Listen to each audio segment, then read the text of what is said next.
if you believe that God created you and created other human beings. I know I'm speaking to young people here, and some of you may have read about the theory of evolution, or you have even wondered at times, well, who created God? Did God really create me? Am I a product of an accident of creation? Was it just a sex between my mom and my dad that brought me? Who am I myself? What is this world? How did the world come to be? That is a foundation from where we can have a conversation on relationship. There is a man that most of you may have read about or you may not have known, but if you have heard about evolution, you cannot miss Darwin. In part of his theory, he believes that human beings in fact, human beings and animals are the same, because there's no way to establish another thing. If we came from animals, then we're also as good as animals. And as small as that view is, that I am just an animal, maybe a higher animal. And then he believes that human beings are in different species and categories, and that the weak ones are good for elimination, the strong ones are good for propagation. You see, those small distortions like you find will fuel people who are going to annihilate people, to kill people. Terrorism, your view of life and how life had come, determines how you are going to relate with your fellow human beings. If you believe that they're just but animals, and then one of the things I promote is the survival of the fittest. That the world is about the survival of the fittest. That you're just who you are today. You can metamorphose to anything, but the stronger you are, the more you can strengthen your strength and eliminate the weak. If you come with that kind of ideology that God is not the creator of mankind, that maybe man may have happened by chance, whether you believe Darwin or any other person, but it is not exactly God, or maybe it is God, then the issue of relationship is going to be very difficult to find its root in your own heart, because our conversation relationship is founded on the story of creation.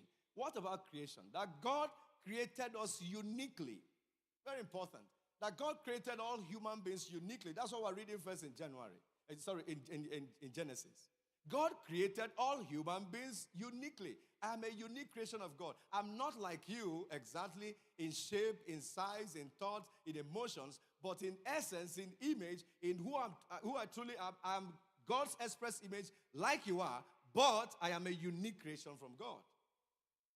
The other thing is that God created us, and He created us in His own very image. There is no human being on earth that is existing that is outside the image of God, including the terrorists, including the man who raped you, in case anybody had ever raped you in life, including the man who has told you, you will not live until tomorrow. As long as I live, I will kill you. Same person is made in the image of God. And if you don't see that in that direction, your relationship with humanity is going to be very, very different. The other thing is that God created us equally. Our circumstances may be different, our location may be different, but we are equal creation with God, male and female. That gender does not make anyone less of a person than the other. The same way that my tribe or my ethnicity does not make me inferior to another person. My color does not make me inferior to anybody. We are equal in God's creation. So if you know you are equal, you are made in God's image, and that everybody is unique in creation, then we can begin the conversation around relationship. But I said to us, don't forget that relationship matters to who? Relationship matters to who? And should therefore matter to? Good, I like that. So relationship matters to God and should therefore matter to me.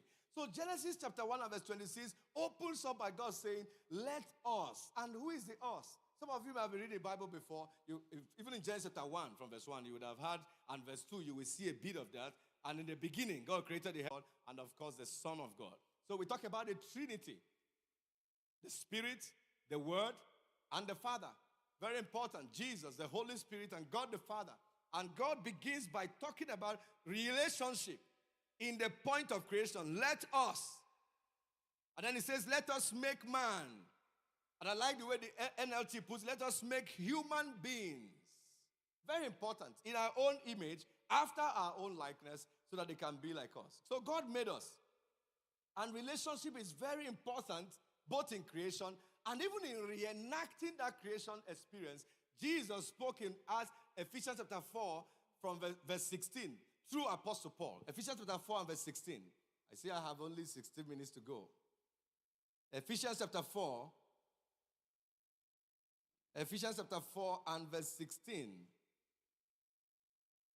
It says from the NLT, He makes the whole body fit together perfectly As each part does its own special work, it helps the other parts grow so that the whole body is healthy and growing and full of love.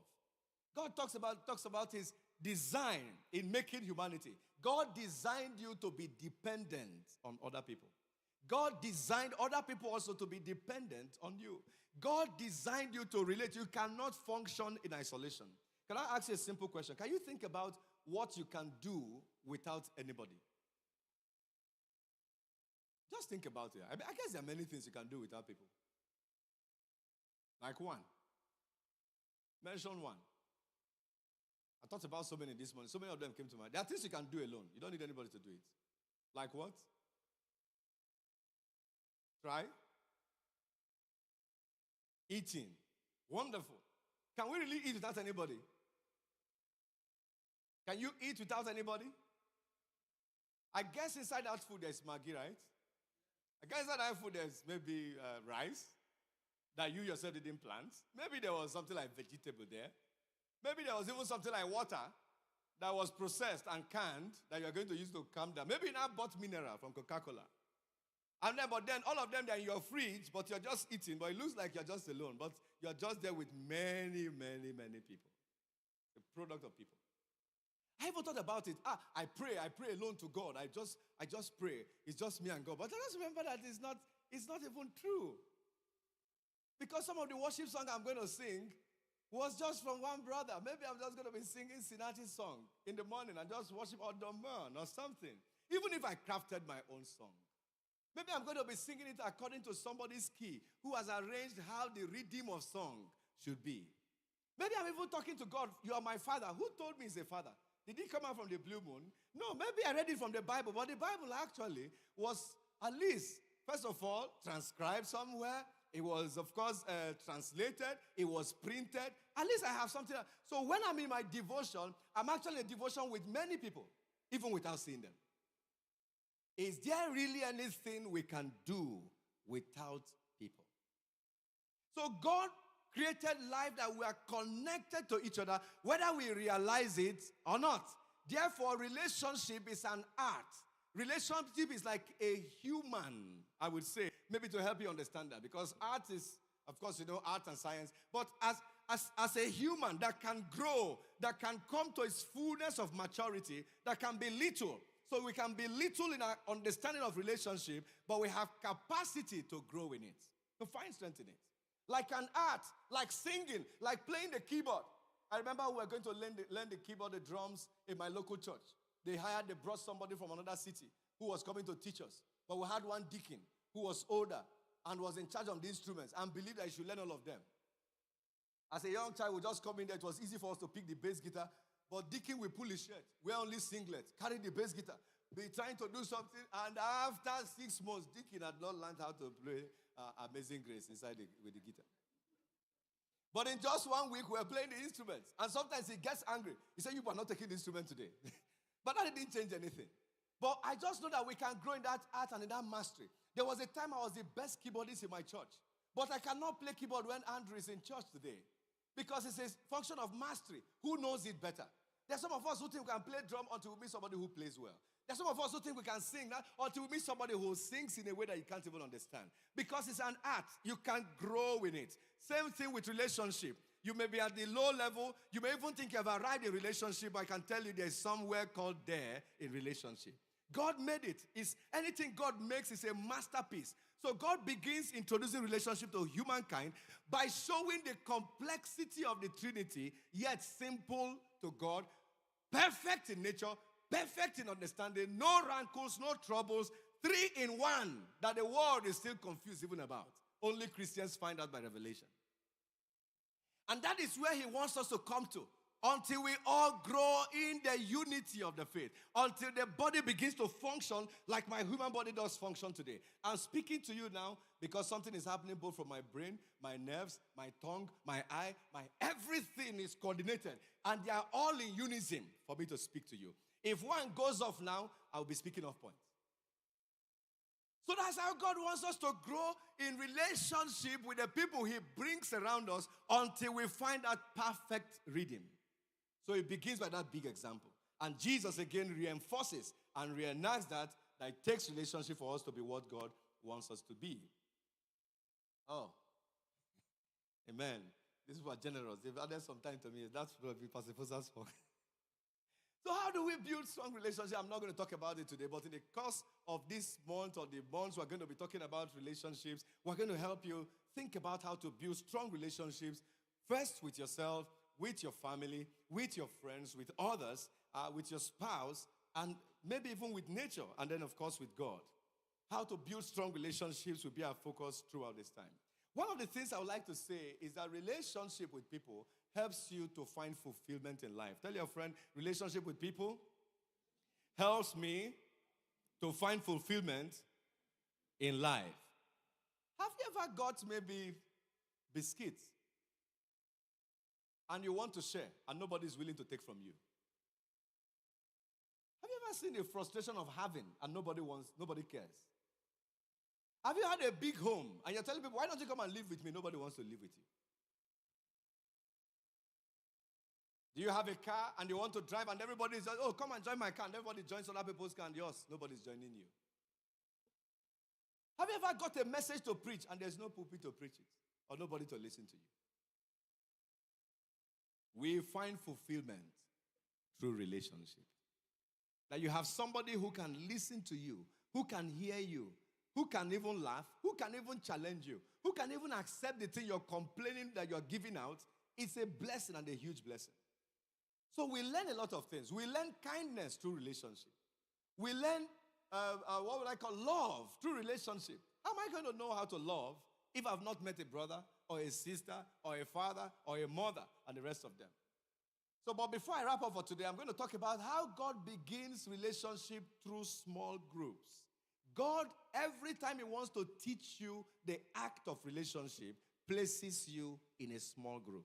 In a small group. I'm using the word small group to represent many things. One of the first things we see for any child, all of us who have been born, at least we were born to a mother and a father, or to a single parent. Let's assume maybe something happened to your mother after birth, but at least there's somebody who picked you up. There's a nurse who is nursing you, and there may be a small nuclear family, or maybe a motherless baby's home. There must be a small place that God had created for anyone who needs to survive, to find expression, and begin to learn how to relate. And in this service today, I'm asking you, what is the small group God has given to you from where you can learn relationship? Because some of us have left our father's home. You're no longer with your parents. You're not living alone. You're not in your own house. You're not maybe a single, a spinster, a bachelor. But some of us have the privilege of being at home.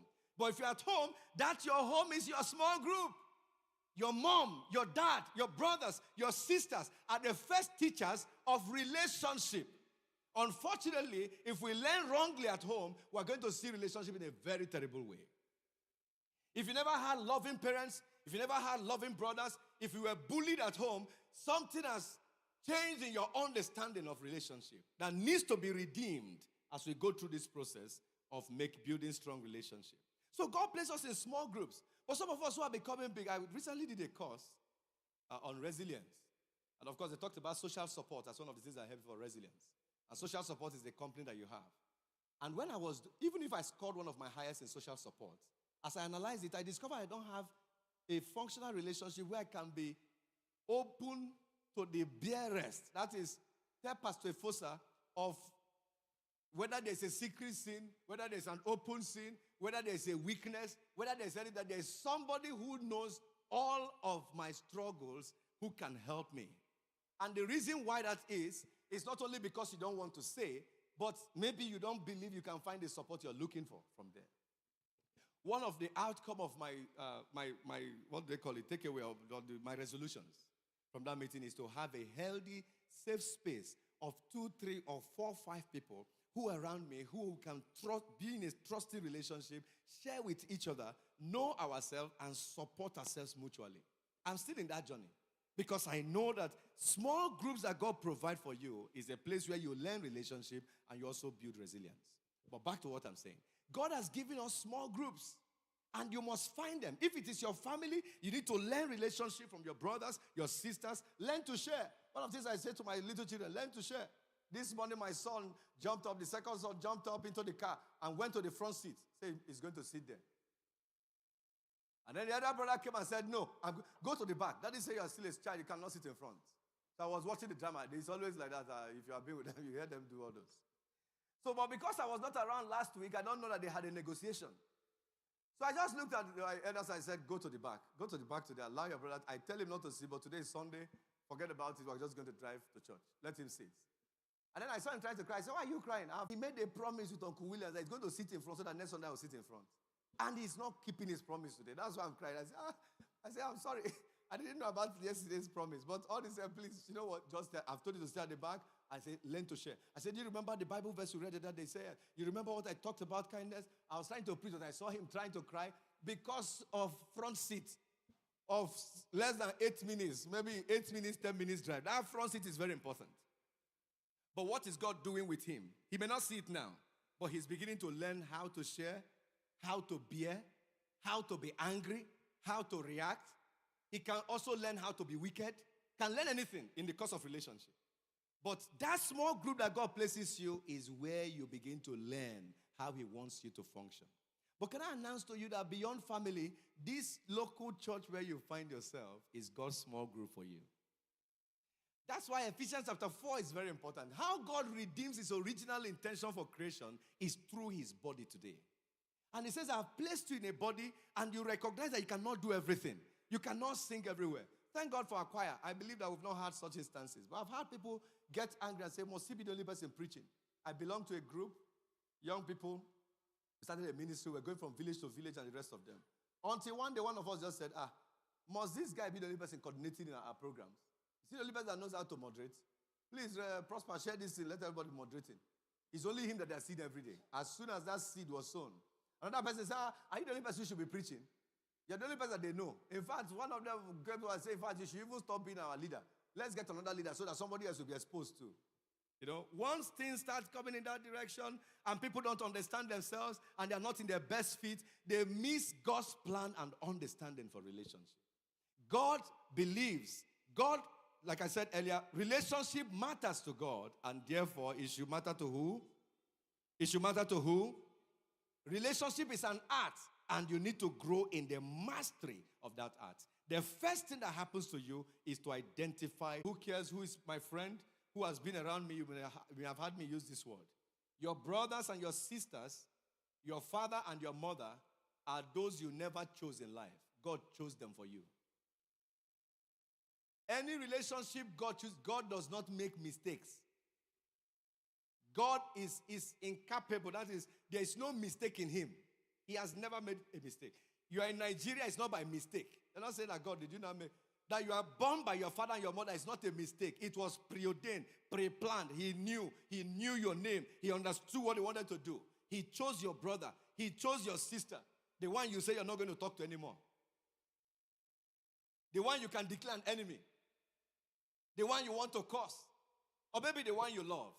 But God chose those relationships for you, and you cannot mortgage them. You need to build on the relationships that God has chosen for you. Some of you are sitting today in NFC and you think you came here because you wanted to be here. Oh, it's my brother that brought me. It's my mother that brought me here. It's just very close to me. That's why I came here. Why did God make you to have a house close to NFCI? God doesn't do things by mistake. He plants you in a place in a season because of what he wants to do. You are working out a script. Jeremiah 29 and verse 11 says, I know, you may not know, but I know the plans that I have for you. There is something I want to do, and so I place you in small units. God will never throw you into a community until he has built you in a small group. God will not grow your circle of influence until you have built around a small circle that he gave to you. Some of us want to manifest in a pulpit that has 200,000 people, when God has not trained you in a pulpit that has only 2 people. When he wants to do that, he starts with the 2. He starts with the 3. He starts with your small choir rehearsal. Some of the people you're seeing today standing everywhere ministering, including Michael Jackson. Have you read about him? You know he had a Christian foundation. Do you know that? Let me not mention the name of his church. Until his church people they suspended him for the kind of song he did. He was built from choir. Find expression, and of course, I don't know whether he died a Christian or not. That's not my concern. Only God knows some of the things. But the question is that they had foundations and they walked away. So God builds people in small, small places. And my concern for you today, or my challenge to you today, is what is the small space God had given to you that the enemy is trying to push you away from? Please, will you return back there? Will you focus on it? Is anybody listening to me today and you are quarreling with your father or your mother or your brother or your sister, those that God chose for you? Would you please make a rethink? Because if you don't see that foundation of relationship that God has for you, first that he has made you and people in their image. I said sometimes they may look like enemies. People may challenge you. Even in my own family, I'm dealing with things. I've had people say things, maybe in different. I came from a family that my father, my mother, my mother's people, I saw them very close and how they disintegrated. That at a point I couldn't even visit my auntie's home. I couldn't visit my uncle's home. People I used to see very close before. I saw them also from my father's side. So I always pray for my immediate brothers and I just say, God, please, let this not happen to us because I've seen it happen to people. I've seen friends, I've seen a boy light up his mother's hair with fire. I mean, I was not told. Just from my window, I was seeing him. He was quarreling with the mother, doing that. You're supporting this, my brother. You're doing that. The next day, he carried matches on the mother's hair, put fire on top. He was trying to look for kerosene. People were now running everywhere to burn the mother's hair. There are people who have not visited their parents for a long time. I will never go there. They told me that prophet. Do you know what prophets are doing now? Of course, not prophets of God. We know them. They are prophets of Baal bearing the name of God. There are those that prophets have told, don't call your mother again. Did you not see one video some years ago, like 4 or 3 years ago, a girl who went home after night vigil. They said the mother was the witch tormenting her. She carried cane and flogged the life out of the mother. You witch that want to deal with me, God will die by fire. I will start the destruction. You know, flog the mother. I witnessed one in Port Harcourt. A prophet came and was prophesying from Ghana and said, I called a lady out. I said, you would have been somewhere greater, but somebody is behind, is holding you back. We'll see what he says. Your mother-in-law, and the mother-in-law was in church. He didn't know. Your mother-in-law is behind where you are now. Unfortunately, her husband is the chief financier of the church. While service was on, mobile police have arrived there to arrest pastor. Because he was going to divide it. I mean, it was terrible. My mother is behind my wife's not. Who even told you my wife is not successful? It's only God that helped them not to arrest him. The senior pastor, I mean, this happened. I know the senior pastor. The only senior pastor intervened and begged and said, please, just allow him. But cancel that meeting. After that night, that man didn't minister in that church anymore. But the damage had been done. In case you've got a prophecy that your mother is behind your slow success, and so you're watching her with a corner eye. Mom, you get with her here, but I know just won't believe. But if in case you're a witch, come out handle, because the God I'm serving is fire. He can do things. Please don't go there. It's not your mother. I tell people, if I find out my mother is a witch, I will have a burden to deliver her from it. I will pray for her. I will fast. If I can go to communities and deliver witches, is it now my own mother? Any mother that is a witch that have murdered me for over 40 years and not killed me must be a good witch. God have killed me long ago. So I have to pray. If you have a brother and somebody is telling you that this your brother is the one who wants to kill, forget about, they would have killed you long ago. All of you believe witches, that's our consciousness maybe around in Africa. But for you as a child, every relationship God has chosen for you that you did not choose, value it because it's your place of making.